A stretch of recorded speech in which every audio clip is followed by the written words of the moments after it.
deuxième épisode de Synesthésie où on va parler du film Le Dain de Quentin Dupieux. Film qu'on vient d'aller voir. Vous n'aurez pas de comment dire, de nos impressions, oui, de préimpression, parce que je suis arrivé un peu, j'étais à la plage et je suis arrivé un peu à la bourre.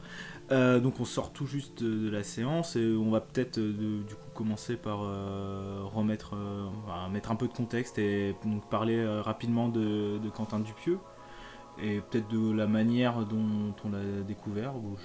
Je te laisse peut-être commencer si tu veux. Bah écoute, j'ai découvert il y a une petite dizaine d'années je pense à peu près. Sur vraiment sans savoir qui c'était, mais on m'a simplement parlé de ce fameux film avec un pneu qui fait exploser la tête des gens, qui s'appelle Rubber, et on me l'avait offert en DVD, donc, mais sans que je sache vraiment ce qu'il était, juste que le pitch me plaisait bien, me faisait marrer. Et donc j'ai vraiment, pour le coup, Rubber, on en reparlera certainement après, mais c'est le film moi, qui m'a le plus marqué de Dupieux, moi qui m'a le plus éclaté, même si par rapport à ce que tu me disais tout à l'heure, c'est pas un film qu'il aime beaucoup.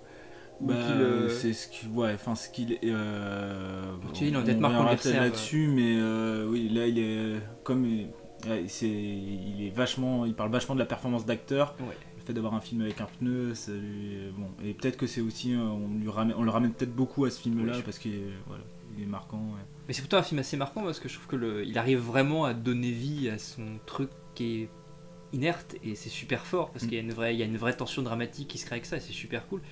On en reparlera peut-être avec Le Dain parce que moi je trouve que l'idée de donner vie à un objet inerte, il y a aussi ça dans Le Dain, c'est fait de manière différente, de manière peut-être moins fantastique, mais pour le coup moins absurde, mais je trouve que les deux films entretiennent des liens intéressants. Donc j'avais découvert, pour revenir à ça, donc avec celui-ci, et j'ai découvert ensuite un petit peu de manière random en fait ces films.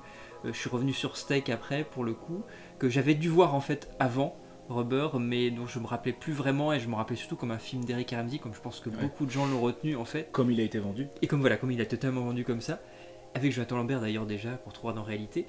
Moi qui est un film que j'aime bien aussi, qui m'avait bien fait marrer, et qui avait déjà les prémices un petit peu de cette absurdité, qui sera poussée au maximum, jusque je pense au paroxysme qui est Réalité, pour après redescendre avec Au Poste et Le Dain, dans une certaine mesure, mais...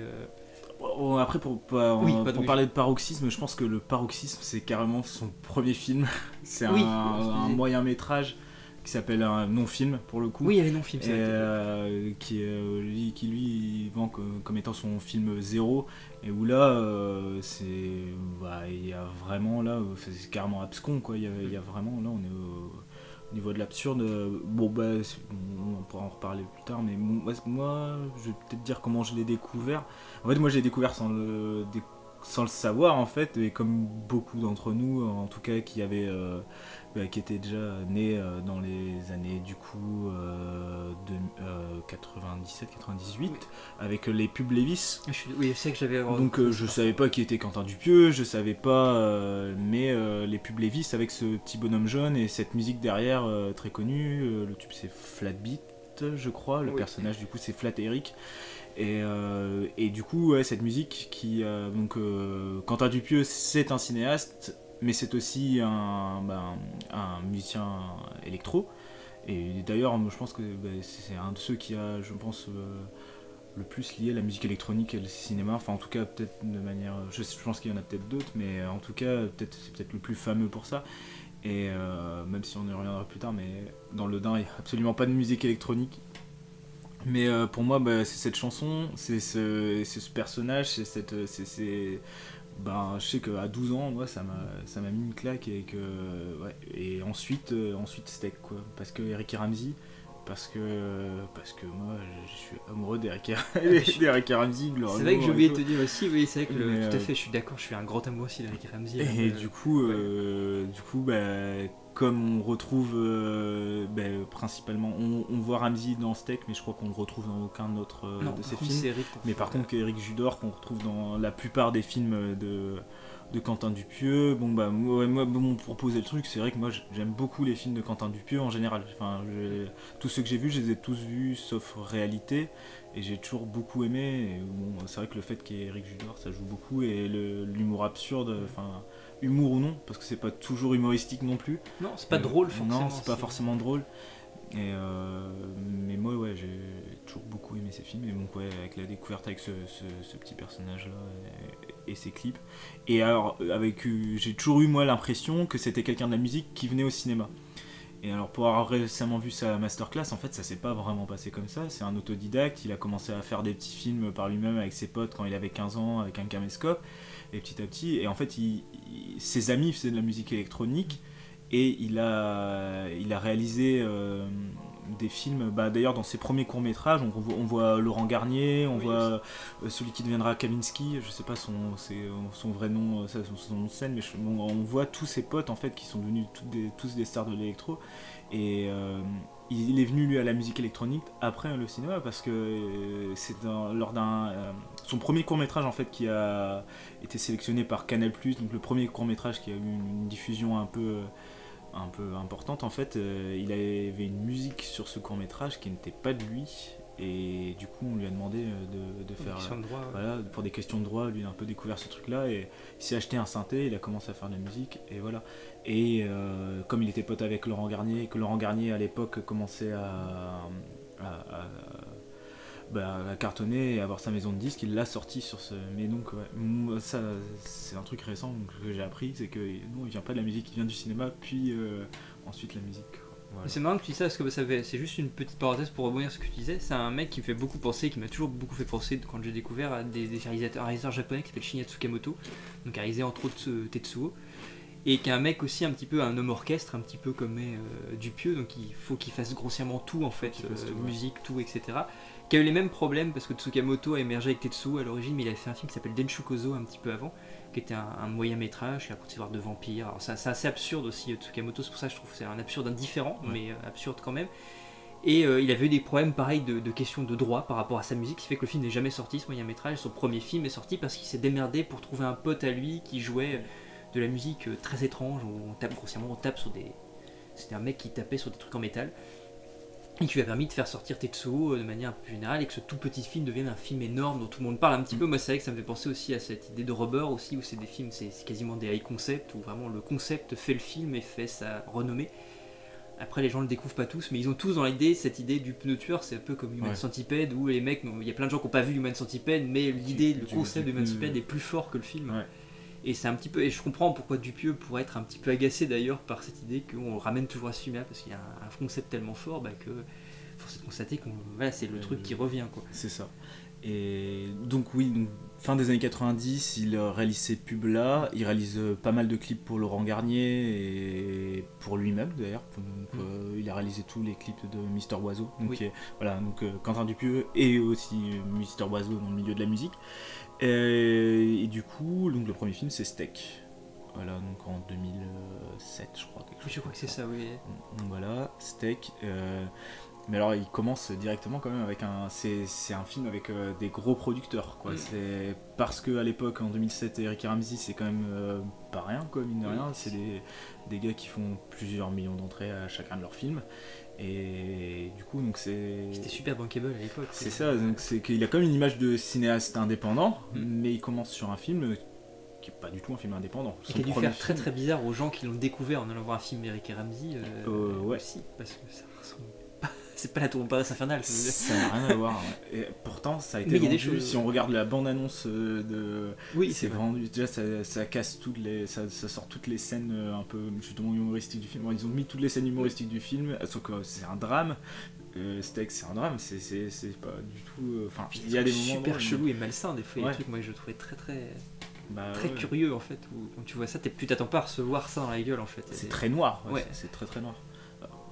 Si tu passes de la tombe Montparnasse à ça, oui, c'est sûr que t'es... Et que si t'emmènes les enfants, compliqué. Mais d'ailleurs, moi, j'ai vu des gens un peu plus jeunes dans la salle aujourd'hui. Je me disais, pourquoi pas, mais bon... Le film est quand même super violent. Enfin, moi, je ne savais pas ce qu'il soit si violent. Le film est assez violent, mais... Donc voilà, Steak, ensuite après Steak, justement, ça a été je pense un peu traumatisant, c'est là où il part en fait, parce que Steak est tourné à Montréal et donc avec donc un film, et je crois que la suite est plus ou moins autoproduite quoi. Et tourné aux États-Unis. On est tourné aux États-Unis, aux alentours de Los Angeles la plupart du temps. Mais toujours des films où on sait pas où il est en fait. Oui, c'est jamais vraiment situé. Mais ouais, et donc là c'est Wong ou non Rubber peut-être. Il y a Rubber je crois. Rubber, Wong Cops et ensuite. On passe à réalité. Et après, on passe à réalité au poste et donc et maintenant le Dain. Donc réalité c'est retour quand même en France. Oui. Au poste c'est toujours en France avec Benoît Poelvoorde.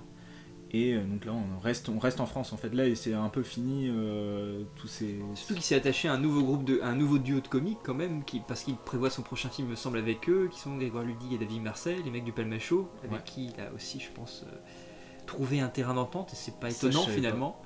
Parce que normalement je crois que le prochain film il le fait avec les deux, avec donc c'est Grégoire Ludig si je me trompe pas, qui jouait dans le poste avec Poelvoorde.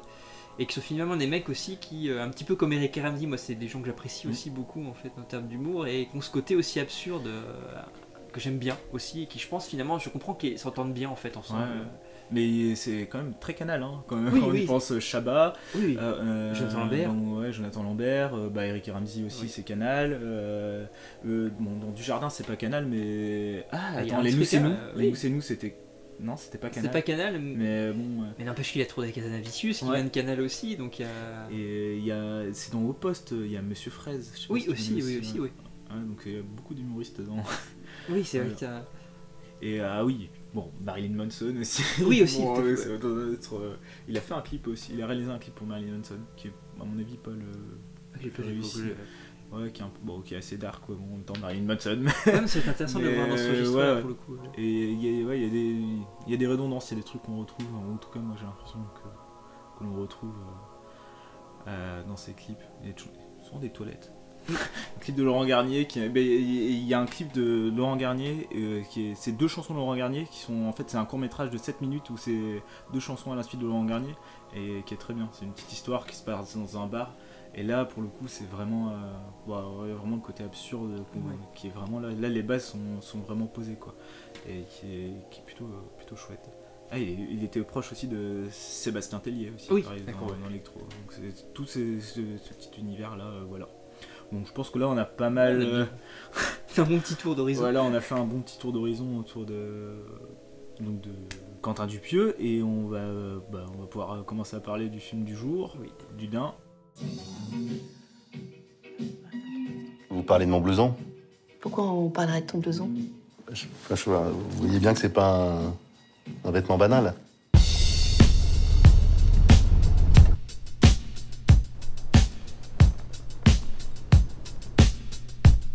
Style de malade.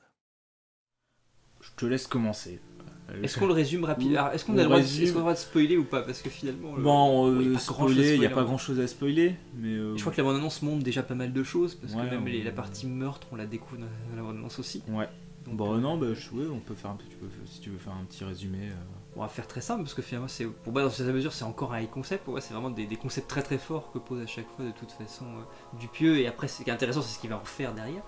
Même si je trouve qu'on y reviendra un peu après. Moi, je trouve que c'est un film justement qui fait un peu l'inverse de ce qu'il fait d'habitude. C'est-à-dire que d'habitude, on a plutôt l'impression qu'on est dans un monde qui est absurde par essence. Et les gens à l'intérieur sont normaux dans ce monde absurde, donc ils suivent cette absurdité, ils sont dedans, et c'est pas des gens qui sont dans l'incompréhension la plupart du temps, où ils vont finalement se laisser aller à. Là, on a plutôt un monde normal avec des personnages qui ont des volontés absurdes à l'intérieur du truc. C'est très premier degré en fait. Alors que. Oui, c'est ça, dans ces autres films, c'est absurde, mais ça paraît naturel à tout le monde. Comme je pense dans Wong, quand ils vont dans les bâtiments, et ce bâtiment ils travaillent, et où il pleut à l'intérieur, qui est une très belle idée en plus surréaliste. Et tout, ça paraît totalement normal, personne ne se pose la question de prendre son parapluie. Alors que là on est dans un univers quand même qui est super terre à terre, qui fait très. C'était dans nos ciné, ça fait très reportage, soit Groland pour le côté second degré, soit France 3. Reportage, oui, c'est voulu, même techniquement, il a filmé avec une caméra à l'épaule, quoi. Ouais. Comme il disait, il faisait focus lui-même et tout. Donc, c'est quasi du found footage. C'est ça. Et il y a un côté, pour le coup, c'est arrivé près de chez vous, pour moi, qui est évident aussi, le pas qu'on peut faire. D'ailleurs, il me semble, je crois que c'est un film qu'il apprécie beaucoup. Je crois qu'il faudrait, s'il nous écoute, après le lien avec Poelvoorde, vu que son dernier film en plus avec Poelvoorde. Mais ouais. Et il y a ce côté-là, found footage avec qui suit un tueur en série, quand même. Il y a quand même cette idée-là. Mais donc, pour revenir à l'histoire, donc on suit l'histoire de Georges. Robert, c'est le pneu. Georges. Non, Donc- Robert, rien à voir. C'est Georges. Donc Georges qui donc vient de se faire larguer par sa femme a priori. Ça reste très flou. Voilà, c'est un personnage très flou de toute façon tout le long. Oui, c'est très compliqué de savoir qui l'aide le cerner. Et donc il va s'isoler. On suppose que parce que il a été largué, il a besoin d'être seul. Sa femme a l'air de lui faire des crasses puisqu'elle coupe son accès à leur compte commun. Ouais. Donc il n'y a plus de thunes. Bon, Oui. parce qu'il a fait une grosse dépense. Mais... Oui, voilà, il y a une grosse dépense pour un fameux blouson en daim. Pour lequel il voue une sorte de fascination assez excessive, on va dire ça comme ça. Et pour le daim, de manière générale, la matière noble du daim qui le fascine encore plus. Et donc il va décider, avec ce blouson en daim et par un certain concours de circonstances, une sorte de quiproquo à la base, ou une sorte de mensonge, on va dire plutôt, qu'il va mener à terme. Il va croiser donc une jeune serveuse qui est jouée par Adèle Haenel, et qui d'ailleurs ne devait pas avoir un rôle aussi important. C'est elle qui a insisté pour avoir un rôle aussi important. À la base, elle ne devait être que la barmaid, mais elle a demandé à Quentin Dupieux s'il pouvait lui donner un rôle plus important, et elle voulait que ce rôle le plus important l'amène dans la même folie que le personnage principal. Et donc pour le coup, il va scier d'amitié avec elle, d'amitié entre guillemets, parce que je ne sais pas si on parlait vraiment de relation d'amitié, quoique si, puisqu'ils rentrent dans une sorte de folie à deux. Et ils vont se mettre dans la tête donc de réaliser un film, puisque lui va commencer, puisqu'il récupère, au moment où il récupère ce blouson, il récupère aussi une caméra DV que va lui offrir le vendeur du blouson, et il va se mettre à tourner des plans de manière un petit peu random. Au bout d'un moment, donc poussé par le personnage d'Adèle Haenel, il va commencer à structurer un film qui elle est monteuse amatrice, parce que c'est important qu'ils soient amateurs, parce que Quentin Dupieux dit très souvent, il restera un éternel amateur. Il le disait par rapport à ce que je disais tout à l'heure dans le petit reportage qu'il y avait eu sur Combini, justement, il parlait de Massacre à tronçonneuse en disant que ce qui lui plaisait dans le film, c'est son côté amateur. Vraiment, c'était ça. Mais ça, c'est quelque chose, un leitmotiv qui revient tout le temps dans ses interviews, quand il parle. Je veux rester amateur. Je veux que chaque film soit mon premier film. Tout à fait, ouais. Et je veux me mettre en danger à chaque fois. Il déteste la routine. Bon, il se retrouve toujours avec à peu près la même équipe. On retrouve souvent les mêmes personnes. Il travaille avec sa femme d'ailleurs, sur tout ce qui est décor, etc. Mais il veut, techniquement, se mettre toujours en danger et utiliser des nouvelles techniques pour filmer. Voilà. Donc c'est ça qui est intéressant aussi, c'est qu'il sort de sa zone de confort. En ça, c'est intéressant. Ouais. Mais est-ce que c'est pas aussi une posture et une façon de se. Alors là j'ai juste une idée qui me vient, mais j'ai la sensation qu'il a un certain malaise. Le fait d'être autodidacte, il y a peut-être d'une certaine manière, il se sent pas légitime. Là, c'est ça, pas légitime. Complexe d'infériorité. Il y a un truc moi que j'ai ressenti dans ce film-là, c'est je suis pas légitime, mais bon, je suis comme là et c'est... Comme le personnage de Dujardin finalement, qui est son alter ego, vraiment. C'est ça, c'est vraiment, je suis devenu cinéaste peut-être un peu par hasard, mais je veux quand même avoir ma place et la faire, et c'est vraiment, j'ai l'impression que, le film a un peu dérangé par ça. Justement, ça peut être trop... Qu'est-ce que tu as pensé pour le coup? Je pense que le résumé est fait. Pour moi. J'ai vu ce masterclass qu'il a fait à La Rochelle, donc je l'ai vu il y a 2 jours, donc c'est peut-être ça aussi qui biaise mon avis, mais j'ai trouvé très méta, un peu message. Le message, j'ai l'impression qu'il m'était pas adressé.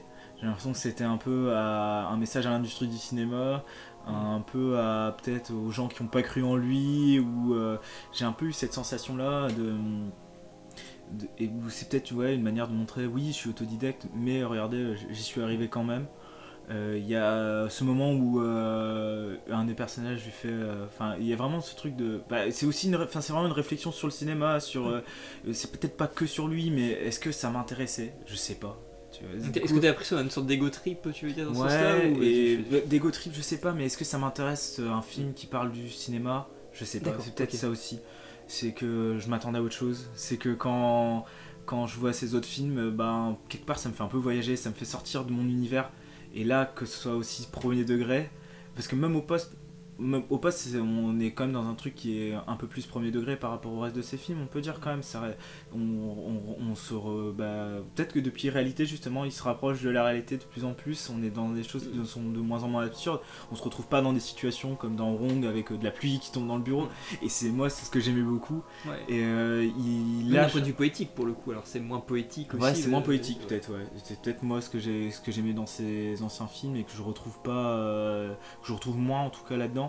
Tout ça pour dire, ouais, voilà, enfin, avec ce personnage qui à un moment lui dit, ouais, Spielberg et tout, enfin, et qui fait référence sûrement à une anecdote où, quand il disait que dans son premier film, du coup, il dirigeait Eric et Ramsey, et il disait que c'était extrêmement difficile de faire la direction d'acteur avec Eric et Ramsey, et que quand il leur donnait des instructions de jeu, les mecs le regardaient et ils disaient, ah ouais, Spielberg, carrément. Et que du coup, ouais, bah, ouais, et donc, ouais, quand je le vois en interview, quand je l'entends, j'ai l'impression, ce que je disais, j'ai du mal un peu avec le personnage, c'est que il est en mode ouais, enfin il y a un côté je me la pète et je me la pète pas, et j'ai du mal un peu avec le personnage, et en même temps j'aime beaucoup ses films, et en même temps là j'ai l'impression qu'en fait petit à petit il lâche certaines parties, bah, c'est un peu ça le film, c'est que au début il fait tout seul, puis il rencontre une monteuse qui va monter à sa place, et bon, on va pas tout dire, mais il y a quand même un truc de... Il a toujours fait... Il insiste sur ça, il a toujours fait tout par lui-même, quoi. Et là, il a lâché la musique. Oui, déjà, oui, c'est Depuis Au Poste, c'est plus lui qui fait la musique. Et ben, en fait, moi, ça me manque un peu. Alors, Au Poste, j'ai préféré Au Poste. Peut-être parce que, en même temps, Paul Vord, bon, je suis pas rationnel vis-à-vis de Paul Vord. Si je vois un film avec Paul Vord, même si, bon, il y a des mauvais films avec Paul Vord, d'accord, mais Boulevard peut me sauver, ouais, je suis trop touché par ce personnage pour être rationnel, mais déjà il n'y avait plus la musique. Et c'est plus compile sa musique pour le coup, moi ça me fait penser un peu à ce qu'on trouve chez Rob Zombie quand il joue, enfin, j'adore Devil Reject, ou le Devil Reject, c'est pas... C'est une compile de plein de choses géniales, qui sont géniales à écouter en fait, mais c'est vrai que t'as moins l'unité qu'il y avait entre musique et image qu'il y a peut-être dans les précédents. Je sais que moi ça me manque. Alors lui c'est un parti pris, hein, il le dit, il veut rendre ses films plus abordables, parce qu'il dit que la grosse électro crasse, parce que c'est vrai qu'il y a une électro qui est pas forcément la plus... Enfin c'est pas un truc de club en fait, c'est pas un truc qui est forcément hyper abordable pour tout le monde, et il veut rendre ses films plus abordables.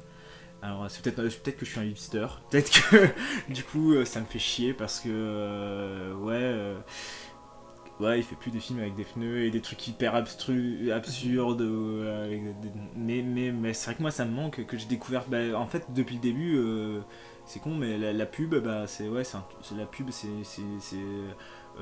celle que je me souviens, c'est où ils se font arrêter par un flic, ils écoutent l'électro, ils sont contrôlés par un flic, et puis il y a des trucs un peu... Et le flic est pas du tout choqué par le fait de voir une... Et là, j'ai l'impression qu'on s'éloigne petit à petit de ça, ou alors que ça prend une autre forme, et qui, moi, me parle moins, en fait, peut-être. Après, les acteurs sont top. Ah oui, par contre, ouais, les acteurs sont top, l'ambiance, je suis rentré dedans quand même, petit à petit, j'étais là-bas, quoi. Et puis en plus, c'est la Nouvelle-Aquitaine, enfin, c'est des lieux qu'on peut reconnaître, peut-être en ça, c'est... Bon, je peux reconnaître que quand même j'étais peut-être un peu plus dedans, parce que bah, j'ai jamais grandi à Los Angeles, donc là j'étais dans un univers que je connaissais. Et, mais voilà, ouais, je sais pas, ouais, il me manquait peut-être un peu de poésie, un peu... Ah, je vais être plus positif que toi. Enfin, moi, j'ai beaucoup aimé le film pour le coup, mais j'avais moins adhéré au Poste. Désolé. Le Poste était... avec une petite table qui est un peu chancelante. J'avais moins, au Poste j'avais moins adhéré. J'avais bien aimé, je trouvais ça plutôt cool et sympa à regarder, mais c'est vrai que j'avais moins adhéré de manière générale. Je le trouvais plus propre, plus lisse.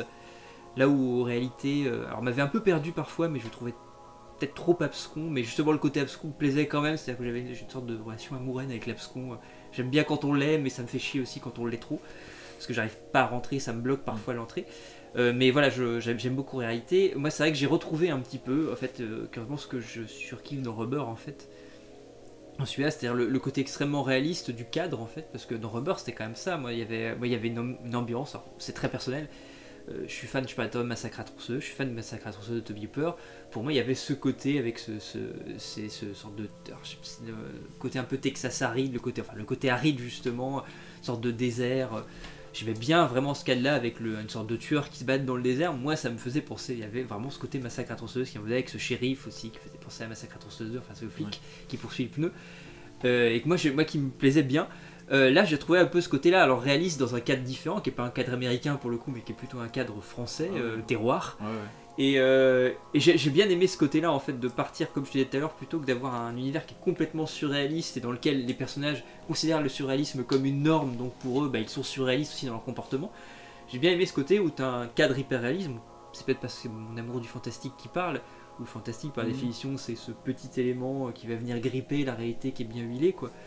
Et là ce que j'aime bien c'est qu'on va faire jaillir un truc très étrange en fait, c'est l'inquiétant étrangeté chez Freud, faire jaillir le côté étrange d'un petit truc en fait de ce blouson andin, et qui va amener tout un élément, un ensemble de péripéties qui va amener dans le thriller, voire pourquoi pas, moi j'ai même vu du slasher à la fin.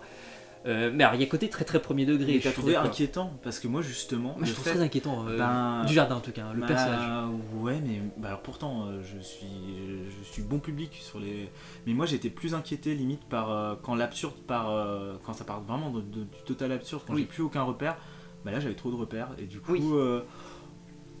Je sais pas, ouais, je suis pas tombé, j'ai pas eu ce truc d'angoisse, je sais pas, alors c'est plutôt, je pense, ouais, quand tu dis angoisse, c'est plutôt le côté inquiétant, c'est-à-dire que, un petit peu comme tu disais, quand t'as trop d'absurde, même si ça peut être très angoissant parce que tu perds complètement pied et tu sais pas où aller, là je trouve que justement, on t'ancre dans une réalité, bah, c'est encore une fois le fantastique, et on va te montrer que dans cette réalité, il peut y avoir des éléments qui t'échappent aussi.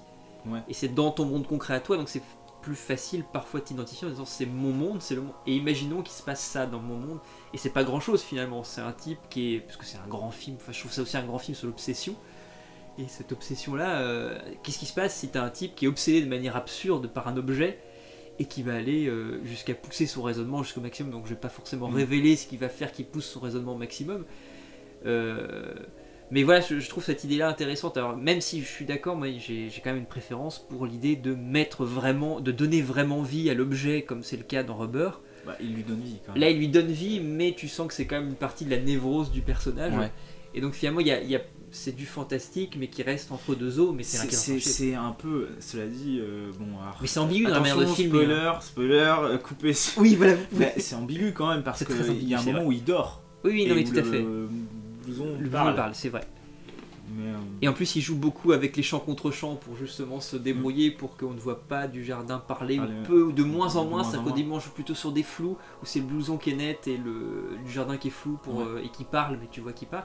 Et au bout d'un moment, le jardin est même plus dans le cadre. On voit plus que le blouson en contre-champ et du jardin en contre-champ. Et puis au bout d'un moment, en effet, du jardin il dort et en effet, il y a le manteau, pas le blouson parle. À un moment, quand même. Mais du jardin est très très bon, ça par contre il est excellent, et Adèle Haenel, c'est ça, ils sont super justes. De toute façon après dans le film à part eux il n'y a personne quoi. Il y a les victimes qu'on voit rapidement mais qui sont vraiment expédiées comme ça aussi parce que... Et un enfant encore, il y a souvent des enfants dans les films de Quentin Dupieux, il y a et un enfant qui regarde. Et pareil, comme moi, les ça me fait spectateurs, penser à l'enfant, les spectateurs, et l'enfant dans Rong, à un moment où il va rechercher son chien, mais parce qu'il y a quand même l'idée du spectateur dans le film lui-même aussi, comme dans Rubber où il y avait le spectateur qui regardait tout ce qui se passait. Et dans Au Poste aussi. Dans Au Poste. En fait, spoiler Au Poste comme des... Il y a un lien avec le spectateur, sans spoiler le film. Mais c'est vrai que ça revient aussi ça. Et puis l'obsession pour la mise en abîme aussi, qui est aussi là quand même, qui est peut-être moins directe que dans Au Poste ou dans Rubber, mais qui est quand même là aussi, parce qu'il y a quand même un film dans le film, et il y a des moments où tu pourrais même te demander, parce que moi j'aime bien le plan même à la fin, parce qu'il faut rester pendant le générique, parce qu'il y a quand même juste à la toute fin. Oui, voilà. Il y a ce truc de générique filmé avec des images derrière. Oui, voilà. Que je sais que Clint Eastwood fait tout le temps ça, et moi j'adore ça. C'est que moi je trouve que ça pousse à rester au bout, même si des fois c'est des images où il se passe rien. Même psychologiquement, tu restes quand même en disant quelque chose. Ouais, et puis je sais pas, ça fait partie du film. Du coup, je trouve que c'est une bonne idée. En tout cas, moi je trouve que je vois dans tous les films d'Eastwood, je pense que c'est pas le seul à le faire, mais je trouve que là c'est vrai qu'il faut rester jusqu'à la fin. D'ailleurs, il y a une scène un peu après. Ah oui, on voit des images parce qu'il a un petit caméscope et on va voir des images qu'il va prendre avec ce petit caméscope là. Si on reste, donc si vous allez le voir, restez pendant le générique. Voilà, ne serait-ce pour voir le nom de Quentin Dupieux 10 fois dans le générique, au montage, à tout. Voilà. Que dire de plus? Non, mais je trouve ça. Mais oui, je pense que tu avais raison quand tu dis qu'il y a une tournure, ça tourne un peu, ça change. Il prend une nouvelle. Soit en effet, je pense que il retourne pas en arrière, je pense que même plutôt il aborde une nouvelle voie, parce qu'après ça aurait pu aussi être répétitif. Je pense que si tu as l'occasion de voir Réalité, pour moi Réalité c'est là où il pousse au plus loin le concept en fait. Je pense qu'il y a Et avec Au Poste, tu sens qu'il y a un retour sur autre chose, peut-être un pas en arrière, mais pour repartir Sur sur une autre voie, quoi, revenir à un croisement un petit peu avant et dire bah tiens, je prends maintenant cette voie-là.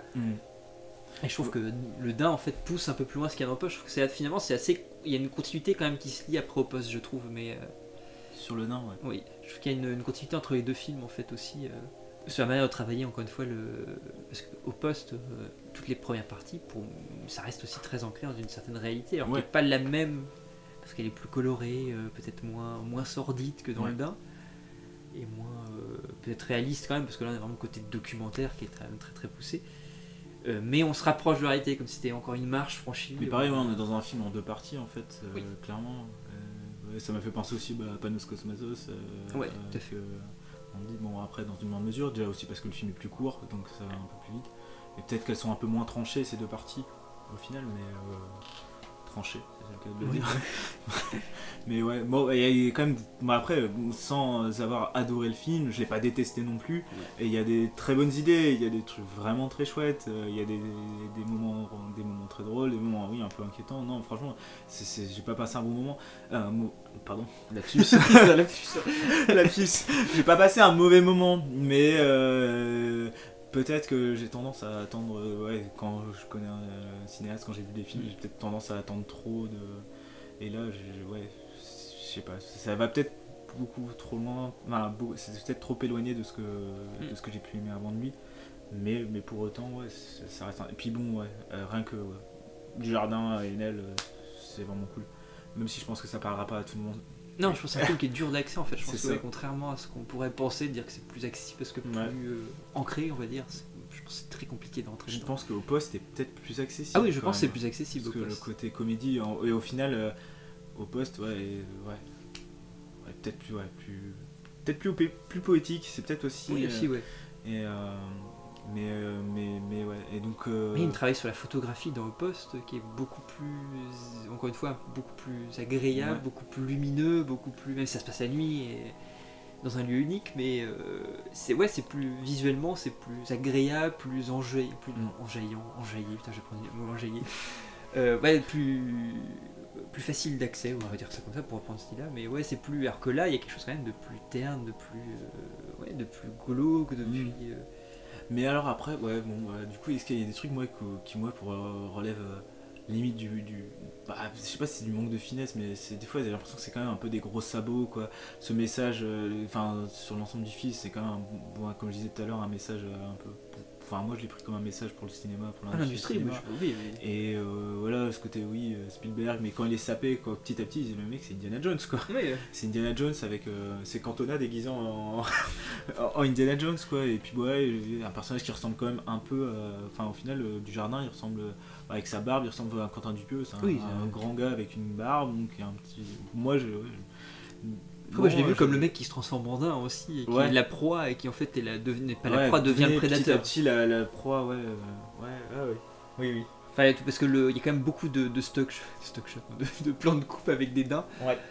Et vous savez, moi j'ai vraiment cette image du prédateur qui devient sa proie et qui devient de fait le prédateur en même temps, parce qu'il devient le tueur qui va pourchasser ses.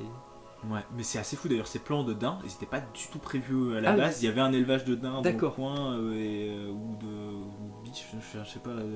En tout cas, ils ont. C'est un truc, ils ont été. Il a embarqué Dujardin, mais c'est ça, enfin. C'est en ça, il est terriblement méta ce film, mais il est intéressant. Je pense qu'il peut prendre une autre dimension si on connaît. Du coup, moi, je me dis, je l'ai apprécié parce que j'ai vu sa masterclass juste avant, en fait, parce que ça me donne plein d'éléments, et du coup, bon, ce côté-là, je l'ai un peu apprécié, et en même temps, ça m'a peut-être aussi sorti. Parce que tu l'as pas vu avec un regard, on va dire, naïf, innocent. Ouais, j'ai perdu un peu de mon innocence en ayant vu la masterclass juste avant, donc peut-être regardez-la peut-être après. peut-être mieux de la regarder après, en fait, et ça va peut-être vous éclairer sur certains éléments du film, quoi. Est-ce que on parlait de recommandations liées à ça, peut-être donc je peux vous recommander, si vous allez voir le Dain, de regarder sa masterclass après.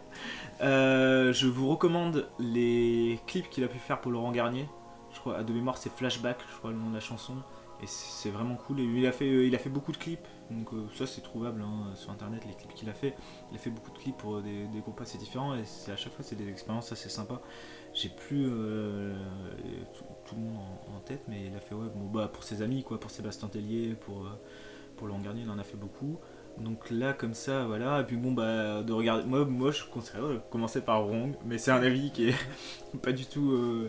Qui est complètement. Subjectif, objectif. Oui, subjectif. Subjectif, qui est pas du tout objectif pour le coup. Moi, c'est celui qui m'a le plus plu, voilà, et que je trouve relativement abordable. Oui, mais c'est vrai qu'il est pas. Dans un certain sens, voilà. Et regardez peut-être le d'un après, mais. En tout cas, si vous voulez voir, je pense qu'il faut pas traîner parce que je pense pas qu'il va rester des lustres en salle, mais il a l'étiquette Cannes qui fait que peut-être que ça restera un peu, et puis du jardin aussi, oui, ouais, du jardin qui aide aussi. un peu, mais moi rien que pour les acteurs et tout, allez quand même le voir, mais soyez prêts quoi. N'y emmenez peut-être pas les enfants trop jeunes, parce que bizarrement il est recommandé, il est tout public, ce qui est assez étrange en fait. Après visuellement c'est quand même vachement suggéré, mais oui, relativement, deux trois petites J-classes à gauche à droite. Ça reste abordable, mais donc voilà. Et que vous recommandez de plus, voilà, c'est Clip et Wrong. Je vais prendre même et Wrong Cops, parce qu'il y a Marilyn Manson qui joue un adolescent de 14 ans. Et qui est celui qui va être le seul que j'ai pas que vu, avec et non film aussi que j'ai pas vu ce premier. Et c'est peut-être Wrong Cops aussi, c'est celui où Eric Judor prend le plus de place. Il prend pas mal de place dans Wrong aussi, mais j'ai l'impression que c'est un personnage un peu plus central dans Wrong Cops. Qui vient planter des... c'est le jardinier dans Wrong, et dans Wrong Cops il est flic quoi. Il est flic, mais c'est un flic qui se lance dans la musique électronique. Voilà. Et voilà, un flic avec un œil de pirate. Avec son problème d'œil qu'il y avait déjà dans le... Mais c'est vrai qu'il y a souvent un truc sur des personnages un peu atypiques, un peu entre guillemets monstrueux, ça revient souvent. Comme dans Post avec le mec qui a pas d'œil aussi justement qui là on le voit plus ou moins, un personnage qui se suicide à un moment, c'est vrai qu'on trouve peut-être un peu cette déformation là, c'est vrai qu'on le voit peut-être un peu moins, en tout cas frontalement quoi. C'est peut-être plus imagé dans ce film là que dans ces autres films où il y avait vraiment des personnages, il y a souvent des borgnes, oui c'est vrai, il y a toujours des personnages qui sortent du commun quoi, entre guillemets. Oui, je sais pas comment le dire. Mais voilà. Oui, des difformes, des frics quoi, on va dire ça comme ça. Il y en a dans quasiment tous ces films quoi, et là c'est un peu différent quoi, mais on retrouve, il y a ce gamin quand même qui l'observe, qui est un peu spécial sans être difforme non plus, mais puis dans une certaine mesure le personnage du jardin est un fric, ça, c'est ça, a vraiment ce côté là aussi. Donc je conseillerais pour le coup celui que je préfère quand même, qui restera mon préféré, même si le Dain je place quand même comme étant un de ceux que j'ai plus apprécié, mais Rubber quand même, qui est vraiment celui qui m'a le plus marqué, qui me marque moi, que j'adore revoir et revoir.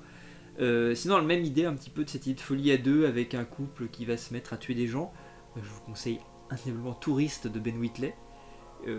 Alors je me pose la question si Quentin Dupieux s'est inspiré ou avait dans un coin de sa tête ce truc là, parce qu'il y a notamment la scène du jet de pierre que vous avez dans Le Dain, qui ressemble énormément à une scène de jet de pierre exactement dans la même situation dans le film de Ben Wheatley, donc il raconte grossièrement l'histoire en fait d'une jeune femme quarantenaire qui tombe amoureuse donc c'est joué par deux comiques anglais en fait, Alice Lowe et je ne sais plus comment s'appelle son mari, qui jouaient déjà ces personnages sur scène à la base, et Ben Wheatley les a mis en scène au cinéma.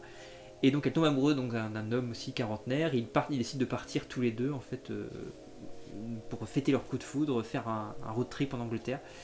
Et il s'avère que très très vite elle va se rendre compte que le compagnon qu'elle choisit n'est pas quelqu'un de totalement sain d'esprit, et qui va se mettre à buter allègrement tous les gens qui le font chier, notamment quand ils vont se balader sur des lieux pour visiter, les gens qui jettent leurs papiers, les gens qui parlent. Donc voilà, c'est très très drôle, mais c'est en même temps extrêmement noir. Et il y a cette idée de folie à deux où l'un des personnages, qui est le personnage entre guillemets normal à la base, qui va devenir plus fou que le personnage fou. Donc la relation de couple des deux personnages en fait est assez proche de celle qui est souvent entre le personnage du jardin et d'Adèle Haenel en fait dans le film, donc je trouve assez cool. Et puis j'en ai parlé tout à l'heure, mais je vous conseille d'aller rebattre le meilleur found footage avec un tueur en série, qui est C'est arrivé près de Chicago Boulevard, parce que c'est génial, parce qu'on n'a jamais fait mieux et qu'on fera jamais mieux, je pense, en termes de found footage et de films de tueurs en série et d'humour noir, absurde je me joins à cette. qui est vraiment génial, voilà. Mais Et j'en avais un autre. Ah oui, je parlais de Tsukamoto tout à l'heure pour parler d'homme orchestre qui fait absolument tout et qui veut absolument faire tout et quitte parfois à s'aligner une partie de sa propre création. Les films de Tsukamoto, donc Tetsuo, et même les films de Tsukamoto qu'il a fait sous l'égide de certains studios, justement quand il est arrivé auprès de certains studios, ce qui n'a pas été le cas, je crois, du Dupieux d'être sous l'égide de gros studios. Bah, son premier film. Ou son premier, voilà. Qui est avec des gros producteurs. Steak pour le coup, voilà. Ouais. Mais parce que Tsukamoto, quand il est arrivé, quand il a fait Hiroku the Goblin, qui est son premier film de studio, qui a tourné au début des années 90, alors je crois que c'était avec la. Non, je dis une connerie sur la boîte de prod, je sais plus, faut que ça me reviendra. C'est peut-être la Nikatsu, et donc bref, il allait tourner là-bas et il a été terrifié à l'idée de se retrouver face à un gros studio. Bon, ça y est, on va tout me bouffer, on va me laisser rien faire. Et quand il est sorti du film de studio, il s'est dit putain, impressionné, on m'a tout laissé faire et j'ai même été choqué qu'on me laisse tout faire.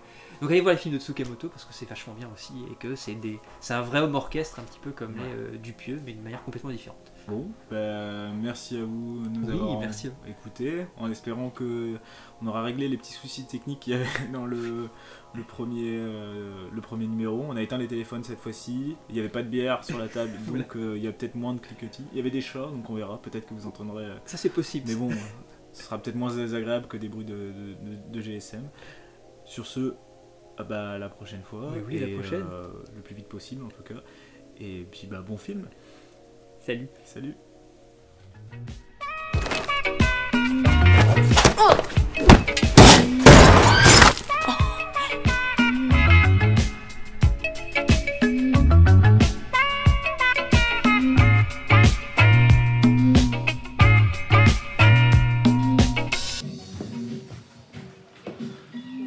Ouais, cool le pantalon. Juste cool. T'es sûr? T'as bien regardé là? Bah oui. Ouais.